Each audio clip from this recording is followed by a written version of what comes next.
So, Oh, what? so like, I don't think you should feel embarrassed. Okay, okay, thank you. Oh, thank you. Huh.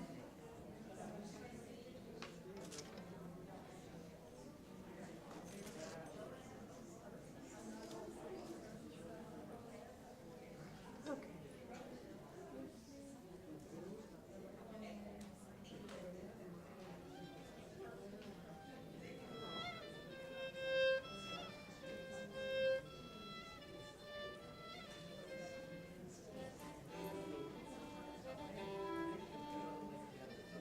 You know, I was amazed that the other piece, that quartet that we played of hers, is like 4 years old. We were in Staten Island, and there was my Yuki and Mitsui, and Louise and me, and I was just amazed that we're playing the piece by an Irish girl from Fomai, Jewish Long Islander, two Japanese, one from Ireland itself. And we all studied in different places, and we're there, playing this piece, feeling this piece together, and loving it. And it's like, how cool is music? Yeah, Yeah, just how cool. that's like the best thing about it. Yeah.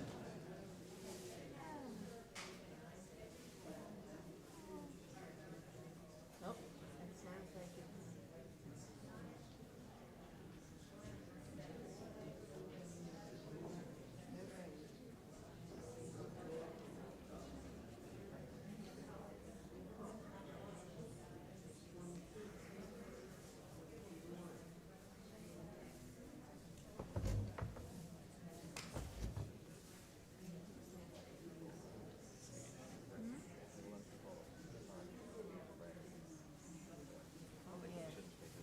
Oh, yeah.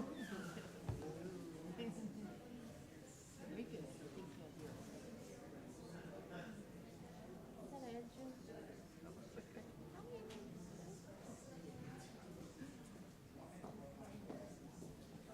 Hello, everybody. Well, welcome to the concert today. Welcome to Orchestra of St. Luke's performance of Earthworks, Music for Our Planet. I'm Andrew Reutzin, and I'm the Director of Education and Community Engagement at Orchestra of St. Luke's, and it's so great to see you all here. So thank you for coming. Today is the beginning of our Five-Borough tour, and at Flushing Town Hall, we're so excited for it to be here and launch our tour. So we'll be playing 5 concerts throughout the city all week, so you're welcome to come back or bring your friends to other ones as well. It is a free program. And yeah, I'm really excited about that. Today you're going to experience the perspectives of 6 living composers who live all over the country, and you're going to be You're going to be experiencing their perspectives, and we're just really excited to take you on a journey through some of their thoughts and points on very important issues to all of us. I want to thank our community partners here at Flushing Town Hall for hosting this space as part of a wonderful partnership, and we're really excited because this is the first time we're here in person since 2009. So really special to be back here. Thank you. Also, just a big thanks to our other community partners, We Act for Environmental Justice and the Climate Museum, which is also in Queens, and our generous supporters who make this concert possible. And finally, I also want to thank the Gabriela, Lena, Frank Creative Academy of Music, who's really inspired a lot of us for this concert here. So without further ado, let's start with some music. Here's Christine Delphine Hedden's Lishna.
Hello, everyone.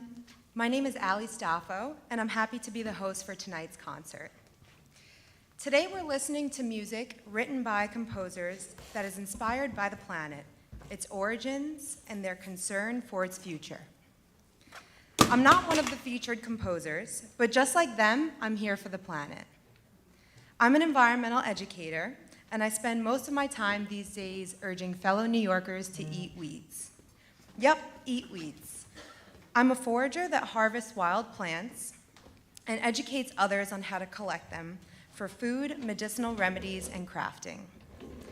People are shocked to hear that I do this work in the most concrete city in the country. I actually grew up and reside in Staten Island.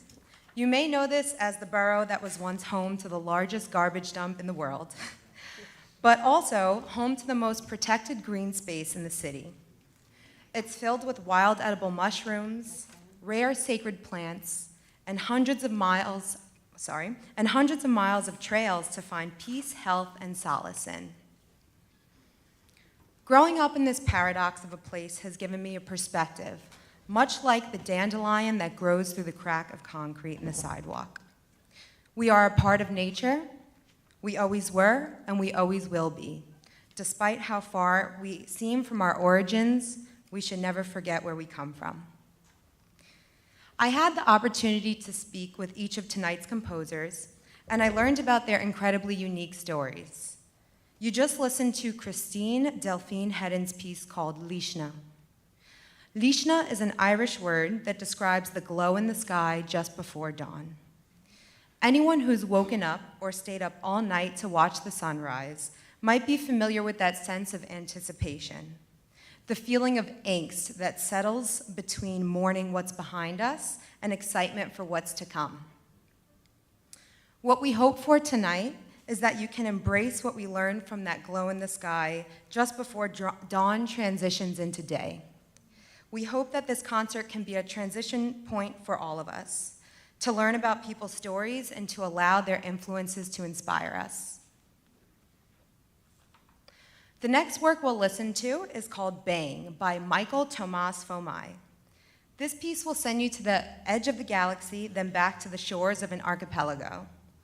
While listening to Bang, you might get the sense that you're at the beginning of the universe, floating amidst the chaos of the Big Bang.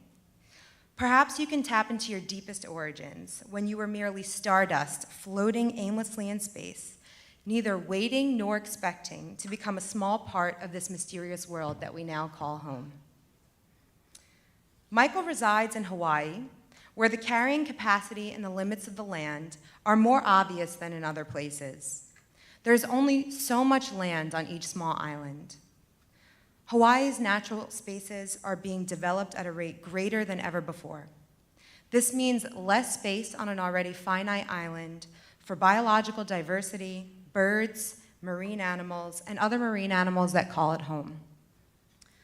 Michael's upbringing on a small archipelago in the vast ocean waters reminds him of what life could have been like before our modern ways. Long before GPS or satellites, Pacific Islanders navigated voyages across the sea using the stars, the sun, and other signs of nature. Just like they navigated long journeys using the stars, maybe we can learn to carve a path forward by tracing our deepest origins. Here's Bang by Tomas Fomai.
Somewhere in between the origin of this universe and the present day, a Hindu story was written about Krishna, one of the most widely revered Indian deities.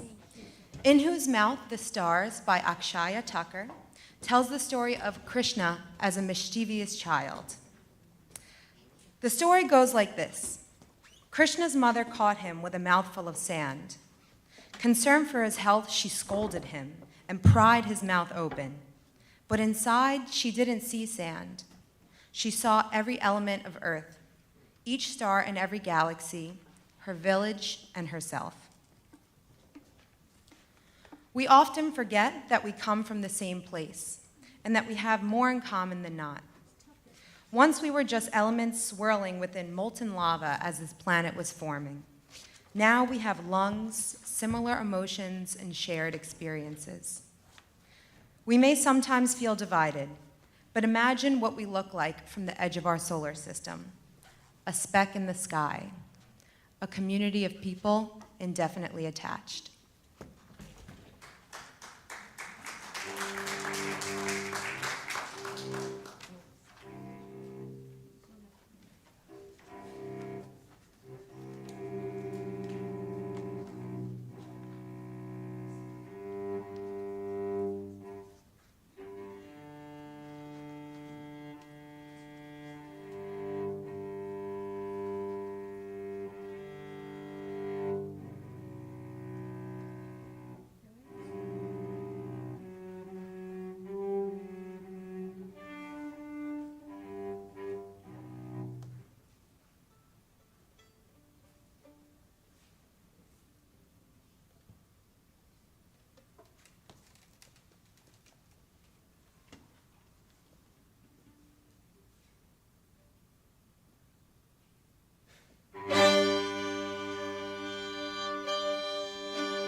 Next, you'll hear two pieces by Gabriela, Lena, Frank.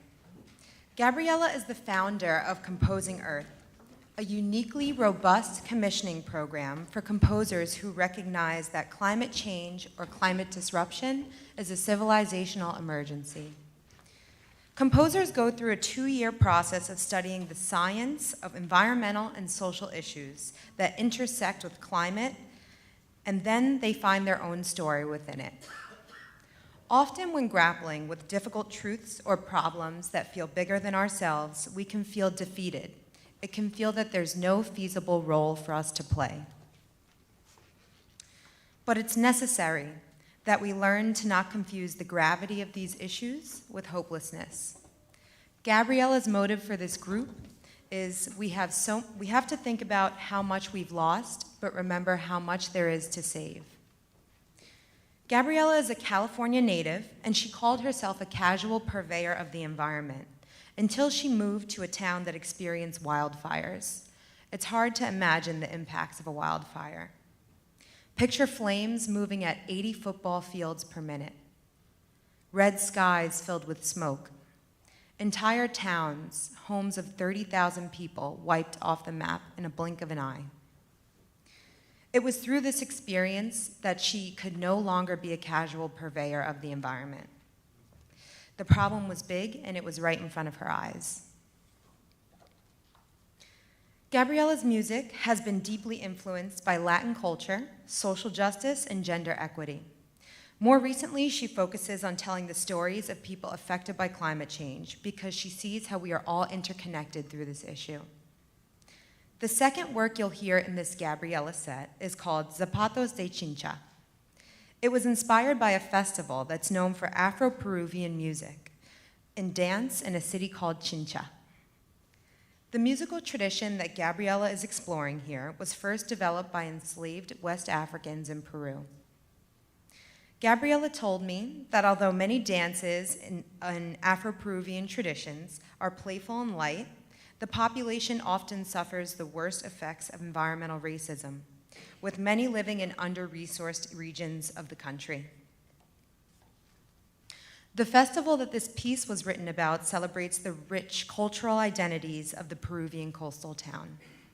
As you listen to this piece, you might envision a dancer light on their feet, elegantly and playfully moving like a tap dance.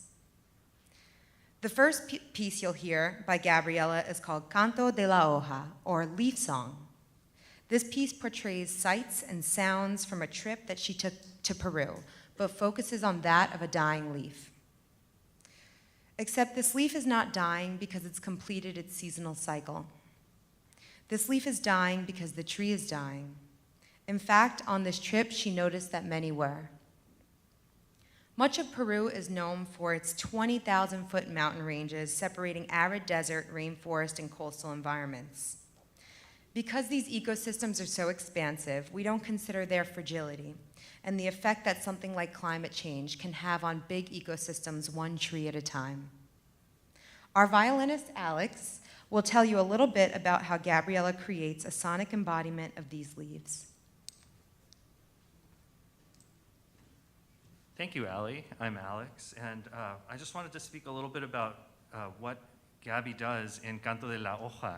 First of all, she has cycles of 5 that she has to represent, I think, a little bit of the circular nature of a leaf reinventing itself. But to show the fragility of it, she uses special techniques. But let me first show you. So you'll hear something like this. Or 1, 2, 3, 4, 5, like that. But with that, she also has this technique called a harmonic, which it sounds a little more fragile than a solid tone on the violin. So instead of sounding like this, you hear a lot of like that. And that's how she builds this whole piece. So please enjoy Canto de Laoha.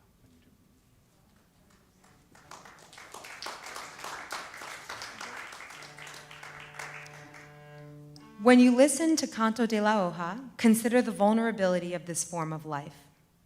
Think about the tree that needs this leaf to live in order to photosynthesize, the bugs that need this leaf for sustenance.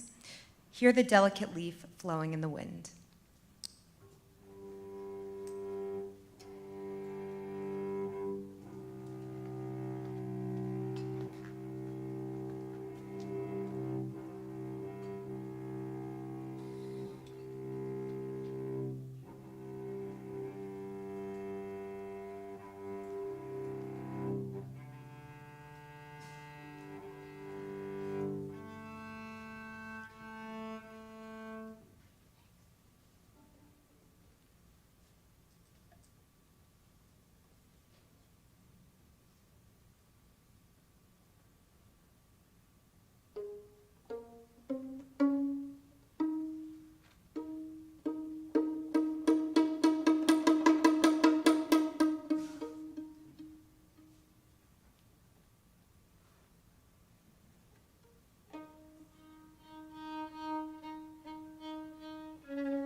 When we talk about climate change or environmental issues, it sounds so new, right? Trendy, posh, or flimsy even. But the truth is that scientists have been talking about carbon dioxide in the atmosphere, climate change, and sea level rise for over a century. Solar panels were invented nearly 70 years ago, and Persian poets were writing about displacement of wild animals nearly 1,500 years ago. The next piece you'll hear is called Ahuye Kuhi by composer Iman Habibi. It's inspired by an 8th century poem about the displacement of wild animals by development, specifically a mountain gazelle. The poem asks, how is a mountain gazelle expected to survive without its home and companions? Is the gazelle no longer wild and free if it's taken away from all that it knows? Displacement is something that all species have in common. When rainforests are cleared to make way for a cattle ranch, the native birds nesting in the trees don't get a warning. Neither do refugees left homeless from hurricane wreckage on their fragile infrastructure. For example, the Pacific Island-based country of Kiribati has come forward stating that they understand that each of its 119,000 citizens will become climate refugees in our lifetime. As the 6 foot above sea level island is expected to be unlivable in the future. Maybe these instances seem like one-offs or necessary evils that are out of our control, and there might be some truth to that. We will see loss and it's inevitable, but where will we run when there is nowhere else to go? It's often through extreme loss or disaster that we realize something is wrong and we need to change. Can we see ourselves as the mountain gazelle, in absolute need of our land, our companions, and a healthy and balanced ecosystem? What if we couldn't run away from here to a different place? Would you live differently?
Iman Habibi's Ahuye Kuhi compels us to feel the gravity of the issues that we face, and it reminds us just how long we've been discussing them. But the last piece of this concert reminds us that while it's important to sit with the seriousness of life, we can remain hopeful that ingenuity, joy, and wonder can carry us into brighter days. Recycle It by Nicholas Lel Benavides was inspired by a massive 15 by 15 foot tapestry on display at a museum. This tapestry was designed to look like a kente cloth, which is a West African textile with vibrant colors and striking geometric shapes. What's special about this tapestry is that it wasn't made from traditional materials. If you looked closely and examined, one could see that it was designed with old foil from recycled liquor bottles. Technically, this piece was made from garbage, but the foil gave it glimmer, color, and a new life that shocked everyone who saw it up close. I've learned that creators, specifically composers, can feel pressured to craft something new. But what if we already have everything we need and we're just neglecting its value?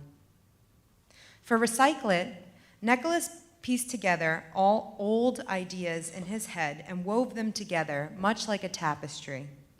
He stitched together past influences and unfinished projects, to make a playful and glittery piece of music. And he was only able to do that by releasing the pressure on himself and simply create music from a place of curiosity and joy. It takes humbling oneself to deny the urge to shop with the trends, just like it takes humbling for a musician to admit that their music can be borrowed from bits of other composers and teachers. But there's nothing wrong with this. In fact, reusing things only shows their value. Maybe this is a message for us to assess what we call garbage. Is it the foil on liquor bottles? Is it old ideas that we've long abandoned? Is it weeds growing in our garden that we've decided we're going to rip out without questioning if they're as valuable as the flowers that we're planting?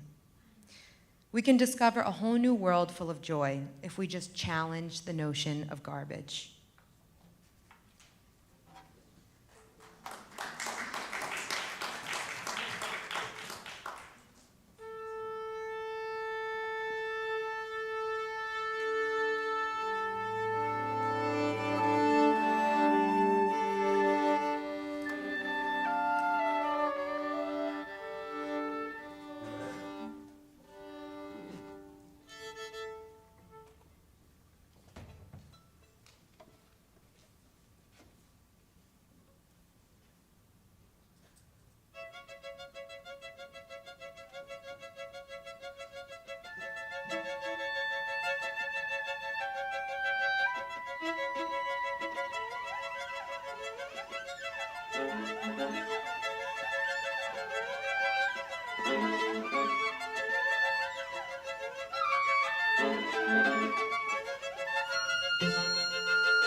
I hope you enjoyed this final piece as much as I did when I first heard it.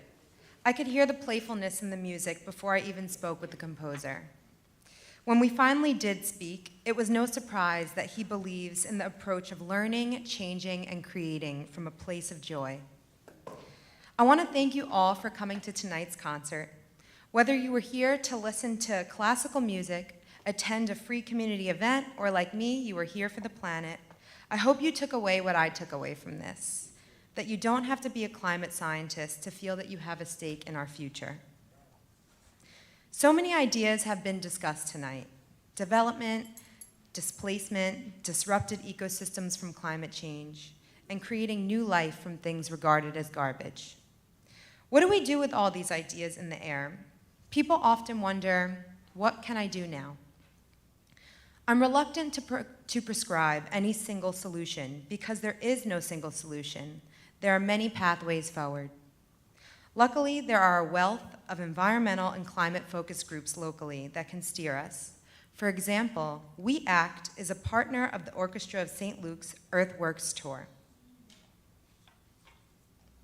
Their mission is to build healthy communities by ensuring that people of color and low-income residents participate meaningfully in the creation of sound and fair environmental health and protection policies. We encourage you to connect with them after this, and they've provided materials to us that we're sharing with you after this concert. We'd also like to thank our other environmental partner, the Climate Museum, for supporting this Earthworks series. No matter which way you look at it, we are all connected to matters of the planet. We all have a story that ties to our role here, one that hopefully makes us interested in preserving its future. These composers do, I do, and you do too. It's when we trace our stories, we can find out what role we play in the path forward. Today, I run a business called Glam Gardener Nyc, and one of my favorite things to do is teach both kids and adults to fall in love with the woods just like I did when I was a little girl. I teach people to identify edible and medicinal wild plants, which is called foraging. These plants are often regarded as weeds, sometimes useless or even harmful. I love the feeling of seeing people's worldviews transform as they learn. Foraging teaches me that some solutions are really right in front of our eyes, that our health is directly connected to the earth, to the health of our ecosystems, and it connects me to where we all came from. Before we end, I'd be remiss if I didn't mention something very important to me, which is not giving in to the fear of these problems, so much so that we become complacent, overwhelmed, or paralyzed. One of my favorite climate activists, Vandana Shiva, warns us of succumbing to climate doom. When we give in to climate doom, we give up on the planet. When we give up on the planet, we're giving up on ourselves. May we all find our role on this journey toward a collectively better world, and may you learn to create from a place of curiosity and joy. Remember that big things often have small beginnings.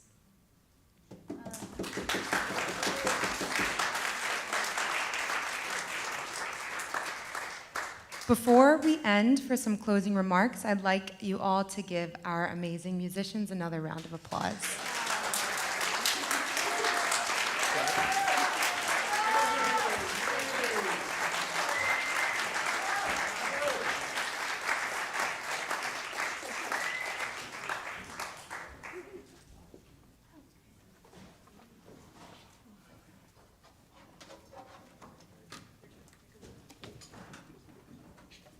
Thank you all so much for coming again tonight, or today, this afternoon. We hope to see you at some of our other concerts. Our next concert actually on March 8th this week on Zoom. You'll actually get to meet all of the composers in a Zoom discussion that'll be moderated by Allie herself, so you'll get to hear a little bit more about that. And then on March 9th, we'll be up in the Bronx. So you can look us up, and then we'll also be playing many other concerts in Carnegie Hall. Please reach out, and we have our friend Evander Lewis, who you may have met downstairs. He'll talk to you about discounted tickets to those concerts as well. Thank you so much for being with us today, and have a wonderful Sunday.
here, from there.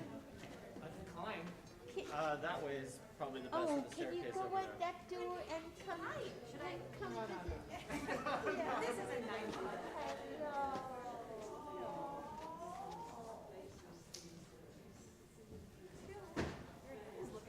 Oh, thank you. Just had it. I really like it. Okay, I'm not parking my ass down there. Can you come around? I'm not that way. She's out of the way. There you go. Oh, hi. Oh,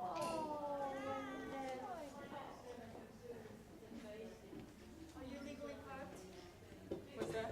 Are you legally parked? Yes.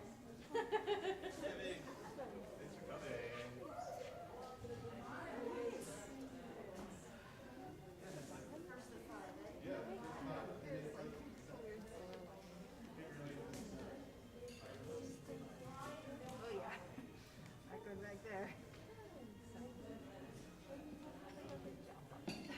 Thank you. I need one. My brain switches back home. My mom got a dish in right now. I was like, thanks, Mom. I saw Holiday. He had his dialysis thing, and he's very tired, wiped out, and ready to